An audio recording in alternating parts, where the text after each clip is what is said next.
At first, Naledi told herself she was overthinking.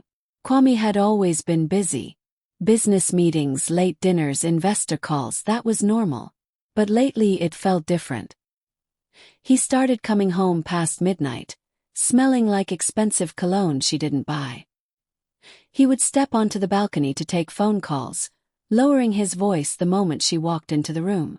When she asked who it was, he would smile too quickly and say, "Just work." Then came the sudden trips to Nairobi. Emergency meetings, he called them. Funny how the emergencies only started 3 months ago. Funny how he never used to pack so carefully before. New shirts, new watch, even a new energy. But the strange part, he still enjoyed everything at home. The cliffside mansion in Accra, the infinity pool, the chef, the luxury cars, the lifestyle Naledi helped build from the ground up. He would sit at the long marble table, eating dinner like nothing was wrong, scrolling through his phone with a small secret smile.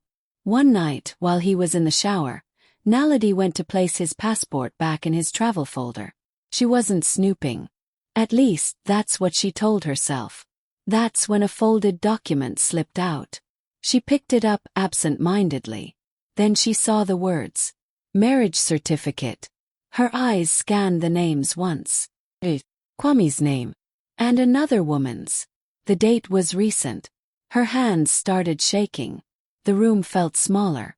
The sound of the shower running in the bathroom suddenly felt distant, like it was happening underwater. In that moment, Naledi didn't cry. She didn't scream. She just stood there staring at the paper. And her world froze. Naledi read the document again, slower this time. It wasn't a mistake. It wasn't fake. It was official. Stamped. Registered. Kwame had married Soraya. Not years ago. Not before her. Recently.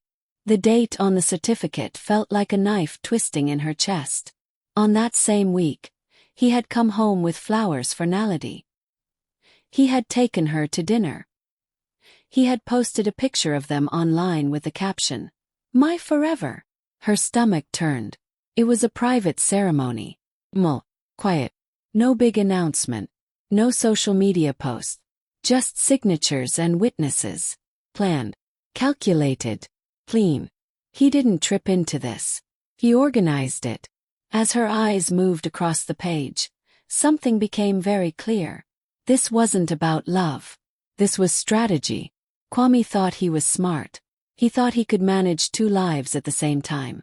In public, he would remain the successful husband living large in their mansion in Accra.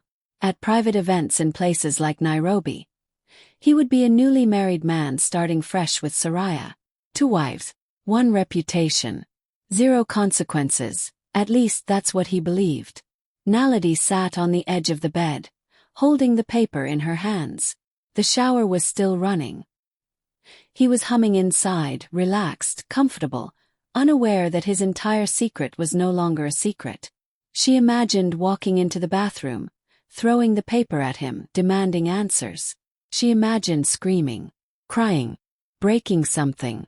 But then another thought came. If he could plan this so calmly, why couldn't she? Her tears stopped before they even fell. Her breathing slowed. The pain was still there, sharp and heavy, but something else was growing underneath it. Clarity. He didn't feel guilty. If he did, he wouldn't have hidden the document so carelessly. He wouldn't have continued sleeping in her bed, eating her food, enjoying the lifestyle she helped create, while building another marriage behind her back. This wasn't a mistake. This was betrayal with confidence. Naledi carefully folded the certificate exactly the way she found it. She placed it back inside the travel folder. She returned the folder to his suitcase. By the time Kwame walked out of the bathroom, smiling and rubbing a towel over his hair, she was lying in bed, scrolling through her phone like nothing had happened. "Everything okay?" he asked casually. She looked up at him and smiled softly. "Of course," she said. And that was the moment things truly changed. Because Naledi didn't confront him. She didn't beg. She didn't break down. She went quiet. And her silence was not weakness. It was preparation. The house wasn't just a house. It was the house. The $15 million cliffside mansion in Accra that everyone talked about. The one with floor-to-ceiling glass walls facing the ocean. The infinity pool that looked like it melted into the horizon. The white marble floors Kwame loved to show off during business dinners. The long driveway lined with palm trees that made every arrival feel like a grand entrance. Kwame loved that house. He loved giving tours. This is where we host investors. This is imported Italian marble. This view. Unmatched. He spoke about it like he built it with his bare hands. But he didn't. The mansion wasn't a joint purchase. It wasn't something they struggled for together. It was Naledi's inheritance. Her father had bought the land years ago, when no one believed that part of the coast would become prime property. He built the home slowly, carefully, choosing every detail himself. When he passed away, he left it to one person. Naledi. Not Naledi and husband. Not family property. Just her. The deed carried only one name. Her full legal name. Clean. Clear. Undisputed. Kwame had never cared about paperwork. Contracts bored him. Legal documents made him impatient. Any time something needed signing, he would say, "Baby, you handle it. I trust you." And she did handle it. Every tax payment, every renewal, every property document, quietly, properly. He assumed that because he lived there, because he parked his cars in the garage, because his friends admired it, that it somehow belonged to him too. He never asked to see the deed. He never checked how it was registered. He never thought he needed to. To him, the mansion was a symbol of his success. He wore it like a badge. He believed it proved he had made it. To Naledi, it was something deeper. It was the last thing her father gave her. The place where she still felt his presence in the quiet mornings when the ocean breeze moved through the curtains. The place where she could sit on the balcony and remember his voice telling her, "Always protect what's yours." She had. Even after marrying Kwame, she never changed the ownership. Not because she didn't trust him. At least not back then. It just felt right to keep it the way her father left it. Now, sitting alone in the living room after discovering the marriage certificate, she looked around differently. The chandeliers, the artwork, the wide staircase Soraya had probably imagined walking down one day. A slow realization spread through her chest. Kwame thought he was building a second life under this roof. He had no idea the roof wasn't his. And for the first time since her world shattered, Naledi felt something steady. Control. 'Cause the one thing he loved most was never his to begin with. Naledi didn't waste time. 2 days after finding the marriage certificate, she booked a private meeting with Tunde Adebayo, one of the sharpest family lawyers in Accra. He was known for being calm, strategic, and almost impossible to outsmart. Exactly what she needed. She didn't tell Kwame where she was going. She simply said she had a foundation meeting, and left the house in a neutral-colored dress, her face calm, her heart steady. Inside Tunde's office, she placed the marriage certificate on his desk without saying a word. He adjusted his glasses. "Read it once. Then again. Are you aware your husband has legally remarried?" he asked carefully. "Yes," Naledi replied quietly. "I'm very aware." The room felt still. Tunde leaned back in his chair. "This changes everything," he said. "If this marriage is legally registered, he has put himself in a very weak position. Bigamy carries serious consequences. And since the mansion is solely in your name, he has no legal claim to it." Naledi felt something shift inside her. Not relief. Not yet. Power. "So I'm protected?" she asked. "You're more than protected," Tunde said. "You're in control." He explained everything slowly. The house could not be touched. The inheritance was separate property. Any financial misconduct would only strengthen her case. If she chose to take action, she would likely walk away with everything that was legally hers, and possibly more. Kwame thought he was being clever. In reality, he had handed her leverage. Naledi left the office with copies of documents, notes, and a clear strategy. She didn't cry in the car.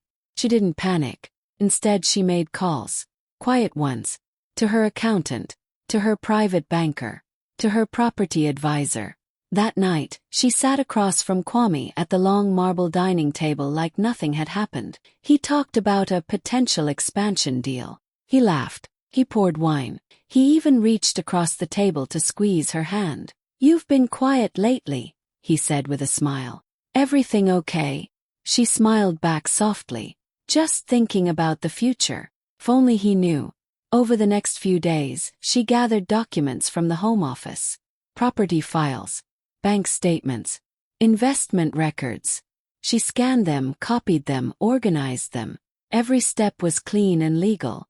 Every move was quiet. Meanwhile, Kwame continued living his double life, confident and careless. He took calls outside. He packed for another business trip. He had no idea that while he was building secrets, Naledi was building a case. At dinner, she laughed at the right moments. She asked about his meetings. She played the role perfectly. But inside, she was no longer the wife trying to save her marriage. She was a woman preparing for war. And the scariest part, Kwame never saw it coming. First, Kwame was careful. Soraya only existed on phone calls and business trips. But once he realized Naledi wasn't asking questions, he grew comfortable. Then he grew bold. Started with small things. A different perfume lingering in the hallway. A wine glass left on the balcony when Naledi was sure she hadn't used one. The guest bedroom sheets changed twice in 1 week. Naledi noticed everything. She just didn't react. One afternoon, her driver hesitated before opening her car door. "Madam, will you be coming home early today?" he asked carefully. "Why?" she replied calmly. He looked down. No reason. That was reason enough. The house staff had always been loyal to Naledi. She paid them well. She treated them with respect. So when Soraya first walked into the mansion in Accra, wearing oversized sunglasses and acting like she belonged there, the staff didn't know where to look. Some pretended not to see. Some whispered in the kitchen. "Does Madam know?" one of the housekeepers asked quietly. Naledi knew. In fact, she knew the exact days Soraya came over. The security team logged every visitor, every car plate, every entry time, and the reports were automatically sent to Naledi's private email. Soraya didn't sneak in. She walked in confidently. She toured the house like she was studying it. The living room, the master bedroom, the walk-in closet. Once, she even stood by the infinity pool taking pictures, laughing like she had already claimed the view. Neighbors began to notice too. In wealthy areas, people don't gossip loudly. They gossip politely. Slow waves, side glances. "We saw a different woman at the house. Maybe it's a cousin. Maybe not." Kwame stopped pretending. One evening he casually mentioned, "A colleague might stop by tomorrow while you're at your charity event." Naledi nodded. "Of course. Make her feel welcome." Her voice didn't shake. That's what confused him. He expected jealousy, drama, tears. Instead he got peace. And that peace made him reckless. Soraya started staying longer. Afternoon visits turned into evenings. Even the chef was once instructed to prepare dinner for 2. Naledi would return home, greet the staff warmly, walk past the same walls that had heard Soraya's laughter hours before, and go upstairs without a word. Inside her room, she would sit quietly for a few minutes, feeling the weight of the betrayal, the disrespect, the audacity. But then she would open her laptop, check the documents, review the plans. Silence wasn't weakness. It was strategy. Every time Soraya stepped into that mansion thinking she was slowly taking over, Naledi allowed it, because the more comfortable they became, the less careful they were. And Naledi understood something they didn't. The loudest reaction gives your enemy information. Silence gives them confidence. And confidence makes them careless. So she stayed quiet, and her silence slowly became the most dangerous thing in that house. Once Naledi made the decision, she moved fast. She didn't list the mansion publicly. No for sale signs. No online ads. No open houses. This had to be quiet, clean, and quick. Through her property advisor, she reached out to a private network of international investors. Within days there was interest. The house in Accra was iconic, cliffside, ocean view, prime location. It didn't need marketing, needed the right buyer. And she found one. A foreign investor looking to expand his portfolio in West Africa. He wanted discretion. He wanted speed. He was willing to pay cash to avoid delays. Perfect. They met privately. No drama. No emotions. Just numbers and signatures. The offer came slightly below market value, but it was solid. Immediate payment. No long negotiations. Naledi didn't hesitate. "This will be a confidential transaction," she said firmly. "No publicity until after transfer." The buyer agreed. Her lawyer reviewed every line, every clause. Everything was airtight. The deed was solely in her name, just like it had always been. There was no legal obstacle. No permission needed. Kwame was on another business trip when she signed the first set of documents. The irony almost made her smile. Within a week, contracts were finalized. The transfer process moved quickly because there was no mortgage, no shared ownership, no complications. Then came the moment. The funds were wired. 8 figures.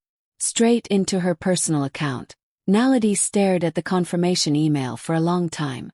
Not because she was shocked by the money. She knew the value of the property.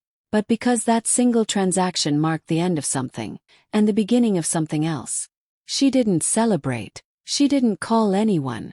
Instead, she booked a flight to Cape Town. 2 days later, she was standing inside a glass-walled penthouse overlooking the Atlantic. Bleak. Modern. Private. High above the noise. It felt peaceful in a way the mansion no longer did. She purchased it through a trust, structured carefully with her lawyer and financial advisor. Protected. Untouchable. Her name shielded. Her future secured. No one could access it. No one could claim it. Not even Kwame. Back in Accra, the mansion still looked the same from the outside. The ocean still crashed against the rocks below. The lights still glowed at night.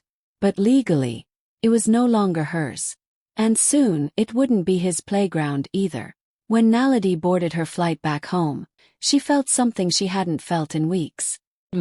Kwame thought he was building a second life inside that house. He had no idea the house already belonged to someone else.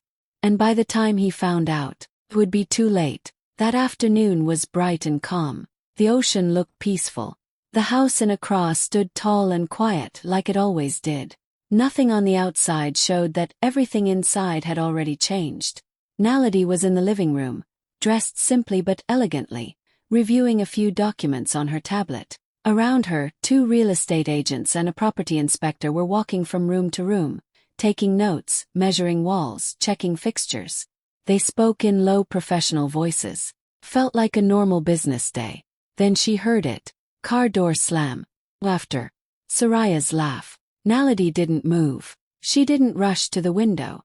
She already knew. The front doors opened dramatically, like someone making an entrance. Kwame walked in first, smiling wide, confidence written all over his face. Soraya followed beside him, dressed beautifully, holding a designer handbag, looking around like she was finally claiming her throne. "Surprise," Kwame said loudly, as if announcing good news. "I think it's time we stop hiding." That's when he noticed the strangers. One agent was standing near the staircase, taking photos. The inspector was checking the balcony doors. Another agent was speaking quietly on the phone about final walkthrough reports. Kwame's smile faded. "What's going on?" he asked, confusion turning into irritation. Naledi looked up slowly, calm as ever. "Oh, you're home early," she said softly. Soraya glanced around, her confident expression beginning to crack. "Why are there people in the house?" she asked. Kwame stepped forward. "Naledi, what is this?" Naledi placed her tablet down carefully. She stood up, smoothing her dress, completely unbothered. "The new owners wanted a final inspection before full handover," she said. There was a pause. Kwame blinked. "New owners." Naledi met his eyes directly. "I sold it." The words were simple, quiet, but they landed like thunder. For a second no one moved. Soraya's hand slowly dropped from Kwame's arm. "Sold what?" she whispered. "The house." Naledi replied calmly. This house. Kwame laughed nervously. Stop joking. I'm not. One of the agents walked past them politely. We'll just be another 20 minutes, he said professionally, as if this was the most normal situation in the world. Kwame's face turned red. You can't sell my house. Naledi tilted her head slightly. Your house. Soraya looked between them, confusion turning into fear. Kwame's voice rose. This is my property. Naledi walked to the marble console table and picked up a slim folder. She held it gently in her hands. Actually, she said softly, it was never yours. The ocean waves crashed loudly outside, almost like applause. And for the first time since he thought he was in control, Kwame realized something was very, very wrong. For a few seconds after Naledi said it, the whole house felt silent. Then Kwame exploded. You can't do this, he shouted, his voice echoing off the high ceilings. This is my house.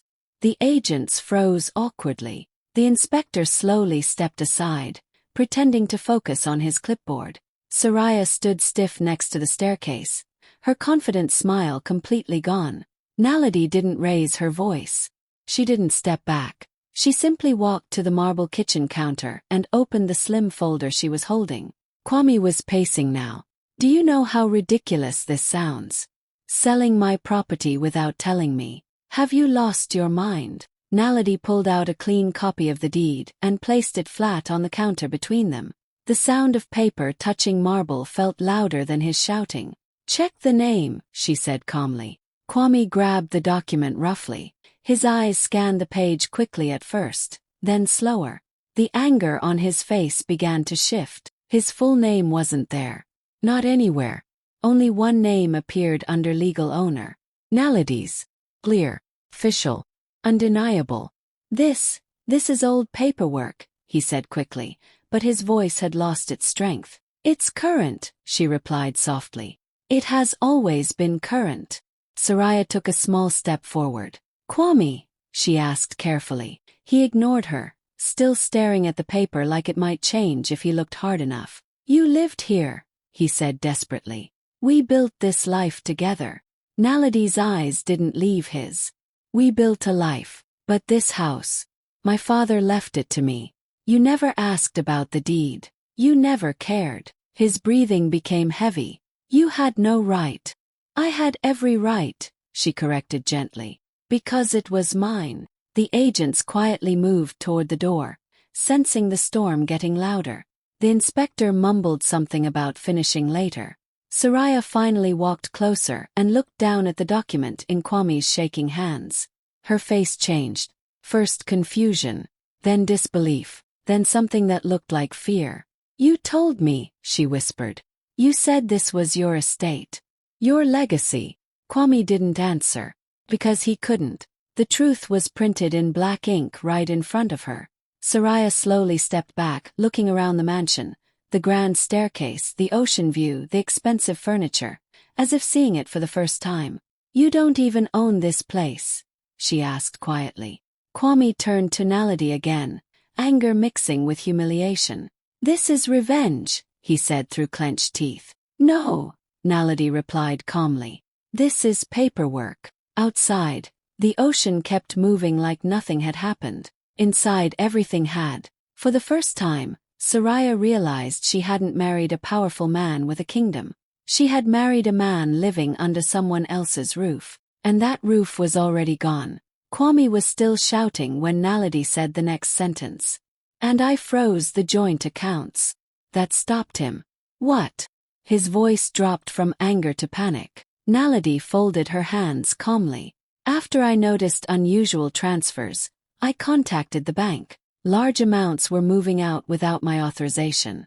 So yes, the accounts are temporarily frozen. His face lost color. You had no right.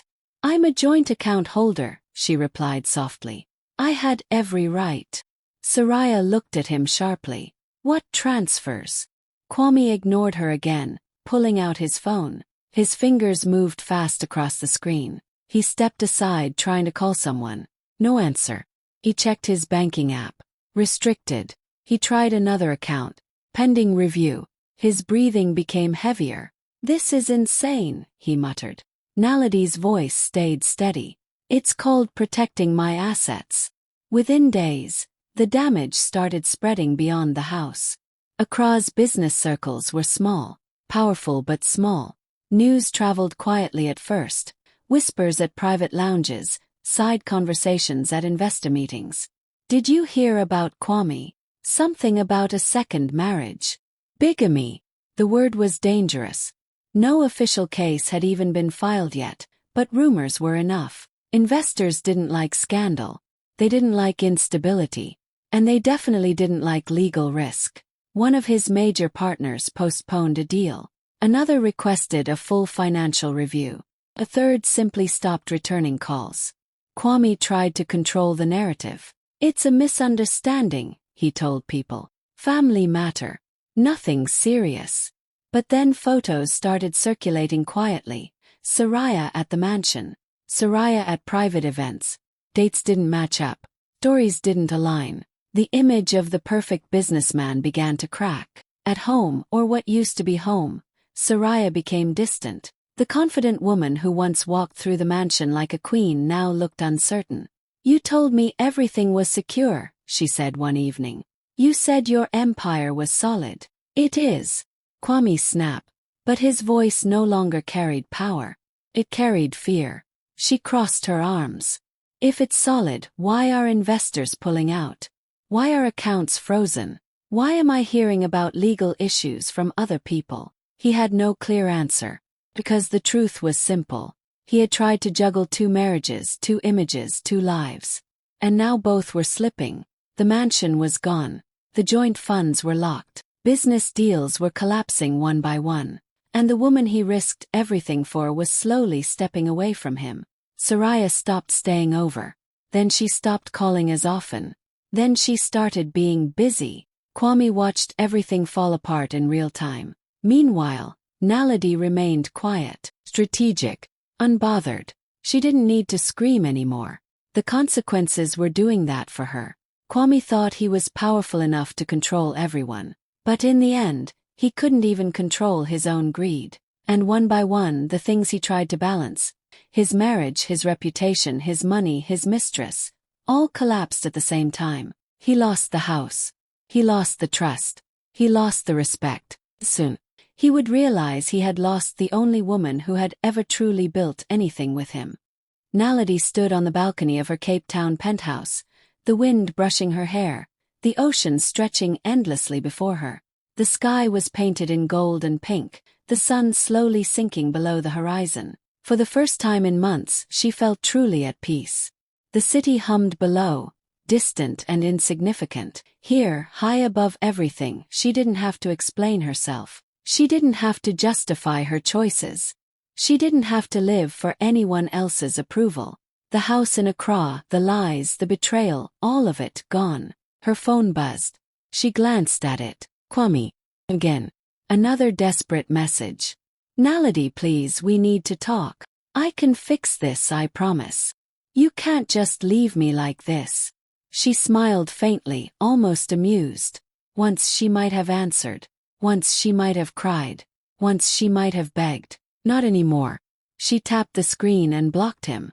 Just like that, he vanished from her digital world. His threats, his panic, his greed, all silenced. Naledi took a deep breath, inhaling the salty air. She leaned on the balcony, looking out over the Atlantic, feeling the warmth of the sun fading on her skin. She was free, not just from a husband who betrayed her, but from fear, from doubt, from anything that ever tried to make her feel powerless. Her mind drifted back to the mansion in Accra, the marble floors, the ocean view, the laughter that once filled those walls. Kwame thought he could live 2 lives under one roof, balancing lies and luxuries, pretending he was untouchable. But he forgot something vital.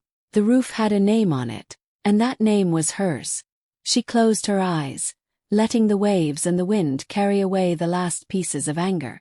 A smile spread across her face. She was strong. She was independent. She was untouchable. He thought he could live 2 lives under one roof, she whispered to herself, the sun dipping fully below the horizon. He forgot the roof was mine.